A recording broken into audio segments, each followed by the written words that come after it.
ద్వంద్వాల పుట్ట 100 ఏళ్ల communist party.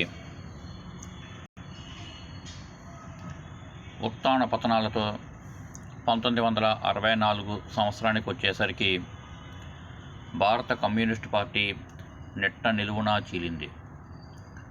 Russia మార్గమా, China మార్గమా అన్న మీమాంసపై ఆ చీలిక రావడం మరో విధమైన ద్వంద్వమే గాక ఏమవుతుంది.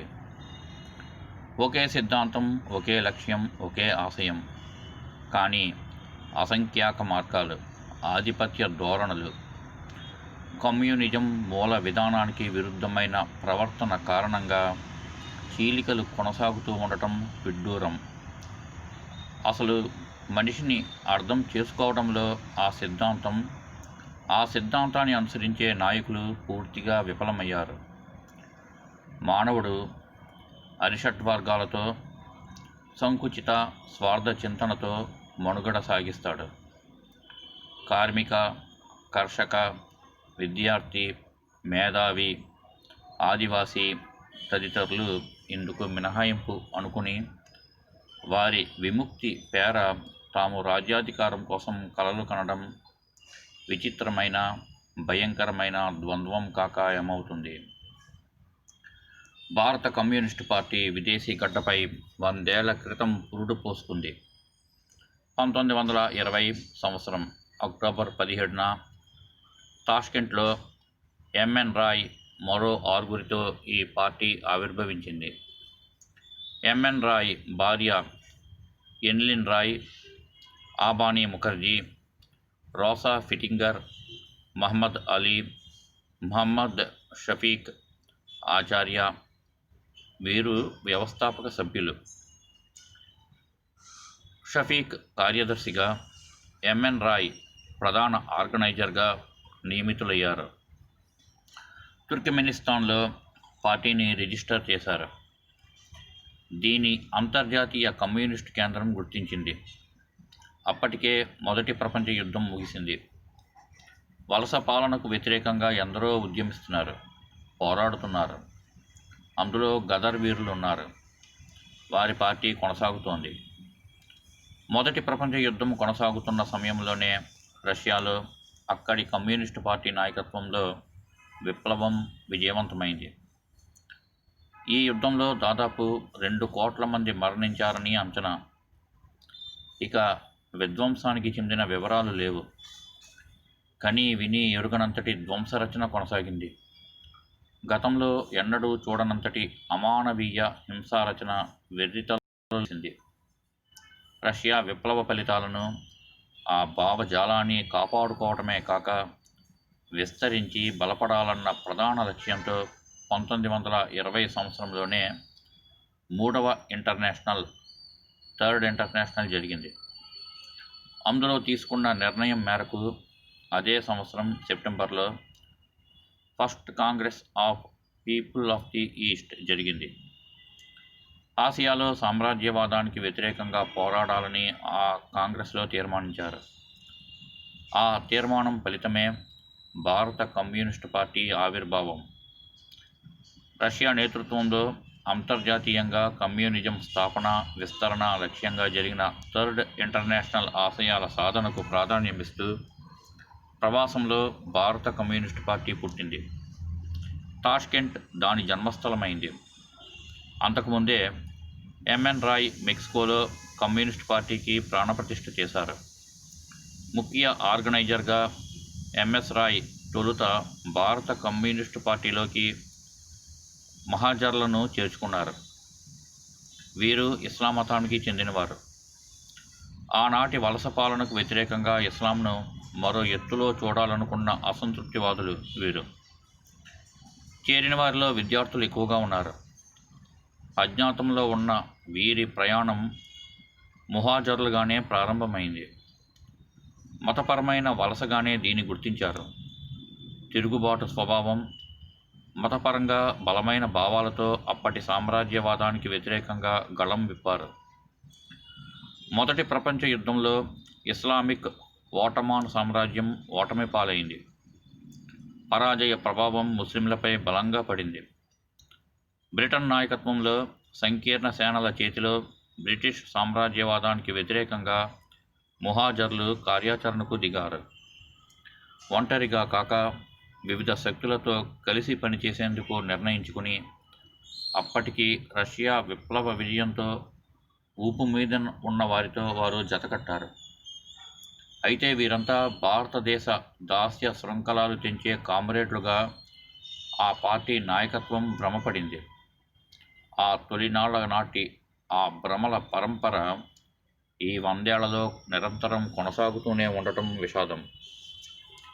భారత కమ్యూనిస్టు పార్టీ తొలినాళ్లలో కొందరు నాయకులు, సభ్యులు ముహాజిర్లు అని మరువరాదు. ఆ ముహాజిర్ల స్వభావం, మానసిక స్థితి, ఆలోచన స్థాయి ఎలాంటిదో ఇట్టే ఊహించవచ్చు. వారు ఆఫ్ఘనిస్తాన్, టర్కీ చేరుకునేందుకు పథకాలు రచించారు. భారత కమ్యూనిస్టు పార్టీ ఆవిర్భావంలోనే ద్వంద్వం స్పష్టంగా దర్శనమవుతోంది. ఒకటి, రష్యా విప్లవాన్ని, ఆ భావజాలాన్ని జాగ్రత్తగా కాపాడుకోవడం, ముహాజిర్ల ముసుగులో భారత ప్రజల విముక్తికై విప్లవించడం. ఈ ద్వంద్వం అప్పటి కోట్లాది భారతీయుల మనోభీష్టానికి ఏమాత్రం దగ్గరగా లేదు అన్నది సుస్పష్టం. భారతీయ ఆత్మ సాత్వికతకు, సత్వగుణానికి ప్రతీకగా నిలుస్తుంది. భారత కమ్యూనిస్టు పార్టీ నేపథ్యం, ఆవిర్భావం అంతా రజోగుణం, తమోగుణంతో నిండి ఉంది. అందుకు సాక్ష్యం పార్టీ ఆవిర్భావం తర్వాత టాష్కెంట్లోనే భారత మిలిటరీ శిక్షణా పాఠశాలను ఏర్పాటు చేశారు. అందులో ముహాజిర్లు చేరారు.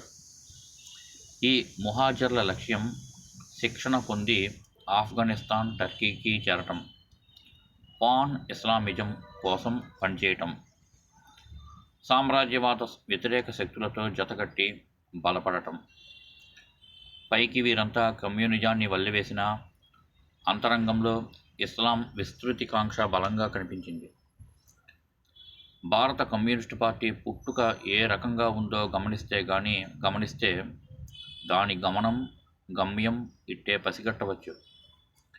1917 సంవత్సరంలో ఎంఎస్ రాయ్ మెక్సికన్ కమ్యూనిస్ట్ పార్టీని స్థాపించారు. 1920లో తాష్కెంట్లో భారత కమ్యూనిస్టు పార్టీని ప్రారంభించాక కొంతకాలానికి మాస్కోలో జరిగిన కమ్యూనిస్టు ఇంటర్నేషనల్ 2వ మహాసభకు హాజరయ్యారు. అక్కడ వ్లాదిమిర్ లెనిన్ దృష్టిని ఆకర్షించారు. జోసెఫ్ స్టాలిన్ను కలిశారు. దాంతో కమ్యూనిస్ట్ ఇంటర్నేషనల్లో ఆయన భాగస్వామి అయ్యారు. అనంతరం దాని విధానకర్తగా ఎదిగారు. 1927లో రాయ్ చైనాకు వెళ్ళారు. ఇంటర్నేషనల్ మార్గదర్శకాలకు అనుగుణంగా చైనా కమ్యూనిస్ట్ పార్టీని ఒప్పించే పనిలో ఆయన విఫలమయ్యారు. దాంతో 1929 సెప్టెంబర్లో ఆయనను కమ్యూనిస్ట్ ఇంటర్నేషనల్ నుంచి బహిష్కరించారు. దశాబ్దం పాటు విశేషంగా కృషి చేసిన, అసాధారణ రీతిలో ప్రజ్ఞను ప్రదర్శించిన రాయ్ను బహిష్కరించడం అంతర్జాతీయ స్థాయి ద్వంద్వం కాక ఏమవుతుంది? ఇది ఇలా ఉంటే భారతదేశంలో అప్పటికే రష్యా విప్లవం స్ఫూర్తితో వివిధ నగరాల్లో, ప్రాంతాల్లో కొందరు పనిచేయసాగారు. వివిధ గ్రూపులుగా క్షేత్రస్థాయిలో శ్రామికుల్ని ఐక్యం చేస్తున్నారు. వీరిలో ఎస్ఏ డాంగే, సింగారవేలు, చెట్టియార్, ముజఫర్ అహ్మద్ లాంటి వారు ఉన్నారు. వివిధ రూపాలలో తమ శక్తియుక్తుల్ని వెచ్చించారు. కమ్యూనిజం బలపడేందుకు కృషి చేశారు. ఈ నేపథ్యంలో 1925 సంవత్సరం డిసెంబర్ 25న ఉత్తరప్రదేశ్లోని కాన్పూర్లో కమ్యూనిస్టుల సదస్సును సత్యభక్త అనే కామ్రేడ్ ఏర్పాటు చేశారు.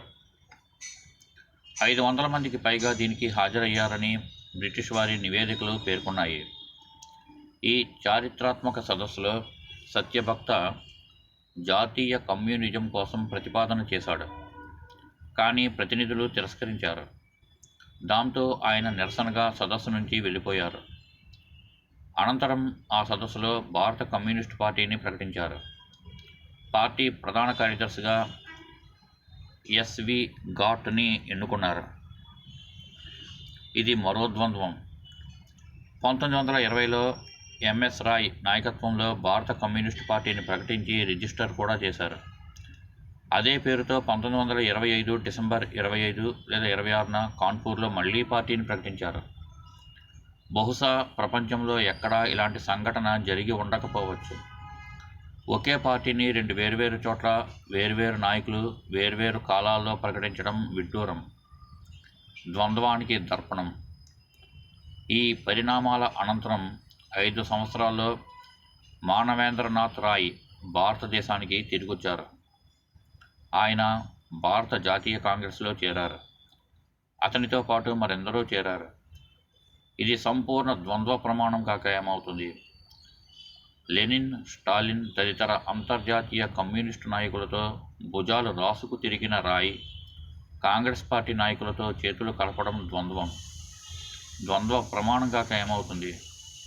అప్పటి బ్రిటిష్ ప్రభుత్వం కమ్యూనిస్టులతో కఠినంగా వ్యవహరించింది.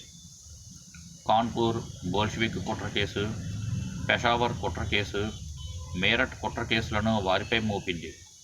వారి కార్యక్రమాలను నిషేధించింది. కాన్పూర్ బోల్షివిక్ కుట్ర కేసు సందర్భంగా వివిధ పత్రికల ద్వారా కమ్యూనిజం గూర్చి, కమ్యూనిస్టుల గూర్చి, వారి పని విధానం గూర్చి ప్రజలకు తెలియసాగింది. అప్పటి వరకు పెద్దగా తెలియని ఆ రాజకీయ సిద్ధాంతం కుట్ర కేసుల విచారణ సందర్భంగా విస్తృతంగా వెలుగులోకి వచ్చింది. ఈ క్లిష్ట సమయంలో బహిరంగంగా పార్టీ పేర పనిచేయలేని స్థితిలో దేశంలోని వివిధ ప్రాంతాల్లో అప్పటికే పనిచేస్తున్న వర్కర్స్ అండ్ ఏజెంట్స్ పార్టీ శాఖల్లో చేరి పనిచేయమని అధికారికంగా కమ్యూనిస్ట్ పార్టీ ఆదేశించింది. ఇది మరో ద్వంద్వం.